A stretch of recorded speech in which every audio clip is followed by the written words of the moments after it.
Hi, everybody. This is Caitlin Albright, the Everson's Education Coordinator. Today we have artist Meirav Ong on today, and she is currently pursuing her MFA. Welcome, Meirav. Hi, thanks for having me. Thanks for being here.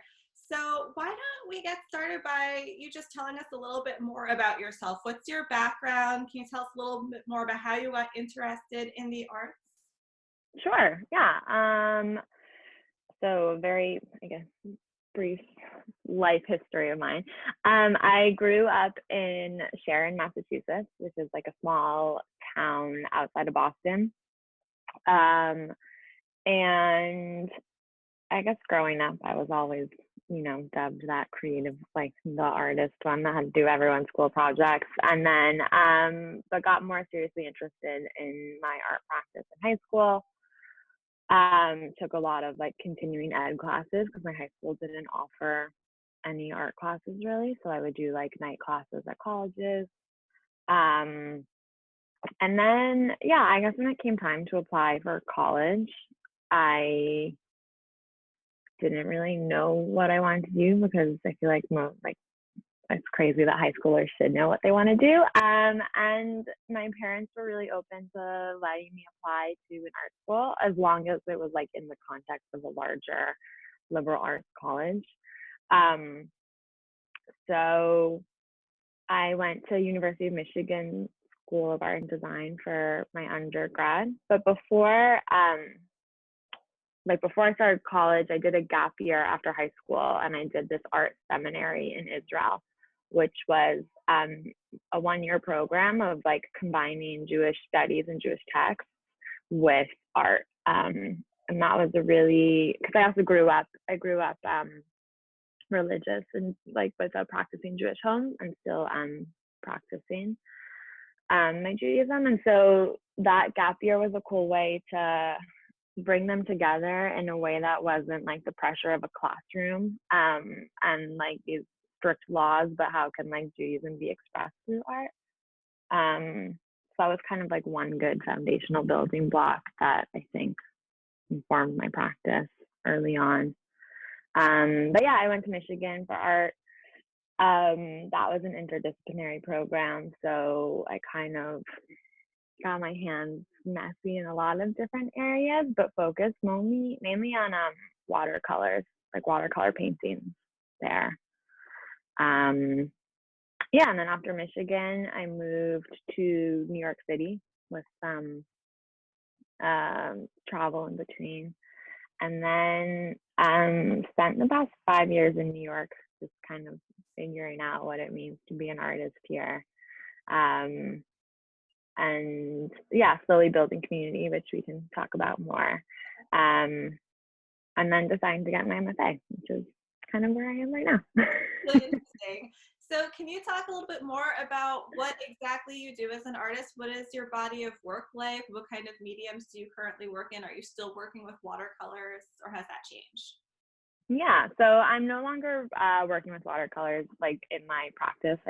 Those are sometimes I play with it or sketch, but the medium I'm working with mostly right now is weaving. I started weaving last year and just fell in love with it and fell in love with working with textiles and recycled cloth and materials like that, and just working in sculpture too. So things that I can hold and touch and feel. But I'm also interested in using these pieces that I create like in a performative aspect, or collaborating with dancers and performers to create a larger piece. So that's kind of where my practice is existing in now. That's really interesting. And earlier you mentioned that you had studied in Israel and that Judaism is a big influence in your life growing up. Do you feel like that influences your artwork in any way? Or is that more separate? Yeah, no, I feel like for so long I was really resistant to like letting Jewish influence into my practice, and I'm realizing now that like I need to embrace that.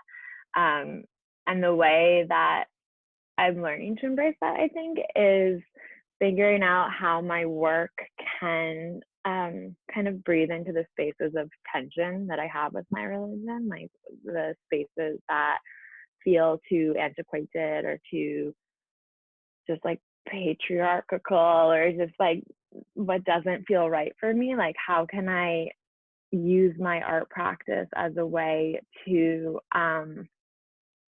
bring a new life? So when I like specifically thinking about like rituals, like what are rituals that I really cherish because of the traditions, but they also just don't fit with like my social values anymore. And so how can I learn to start to change them?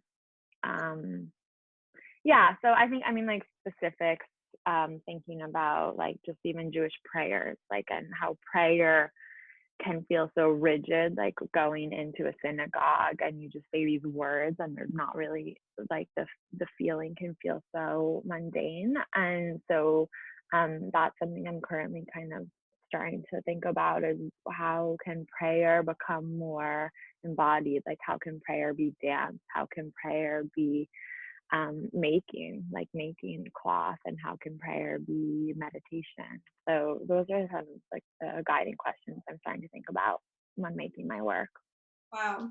So one question that I get from a lot of students, especially in teen council, it comes up every single year, and hopefully maybe you can shed some light on this in addition to what I've explained to them.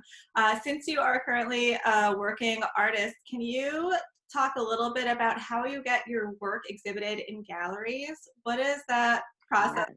Are there any secrets to getting into gallery exhibitions? So that's a really big question. And I think it's important to maybe break down the myth of like, what is the gallery and why do you want to show in a gallery?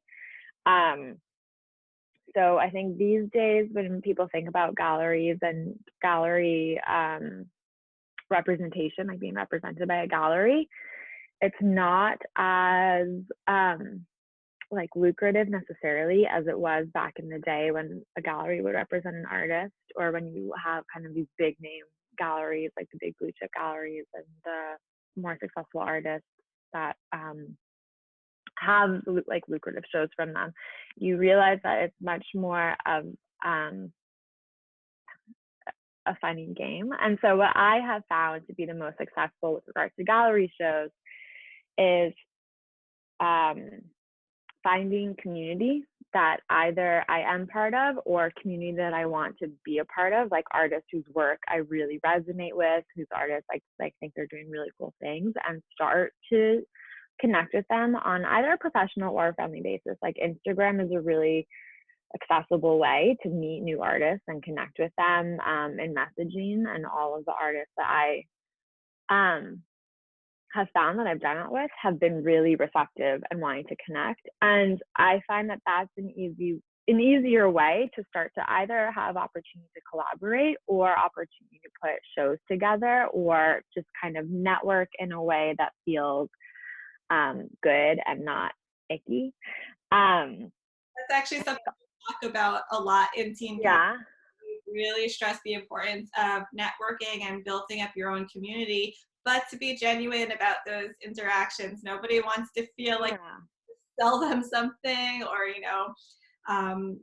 try to weasel your way into something that Totally. is authentic. So that I'm really that up. Yeah. And I think, I mean, what I've learned, for me, all of my like most rewarding experiences with my artwork have been when in community, and like when the art is beyond just the painting or the piece, but it's like what's the conversations and connections happening beyond, like that the work starts, the work like initiates this emotional interaction or connection. And that's where I'm interested in, because I think also like when I first moved to New York and I was like, oh, I need shows, but then I would find these places to do like pop-up solo shows, but like one person, that's so much, like that was so much work for me. And it was like exciting to see my work in a space instead of in my studio, but like, you know, they didn't sell out. Like it was a lot of work for, I don't know what, you know, like for this idea of what a gallery is. And I think it has to be enriching to you, because otherwise it gets exhausting, because it's it's hard to be an artist if you only want to be showing in a specific way. So I think like there needs to be an openness of like and a resourcefulness of like how do you want your work to exist, and like knowing who you want your audience to be, and if you can name who's your audience and how do you want your work to be living in the world, then the gallery makes more sense. Or like you can start to figure out what's your gallery. Like, are you showing in a space? Are you showing in a pop-up space outside? Like, you know, in a warehouse? Mhm. Those are the questions that like can guide what makes sense more about gallery. So being more open about the perspective on what a gallery can be, would you say is that a Yeah, look at things?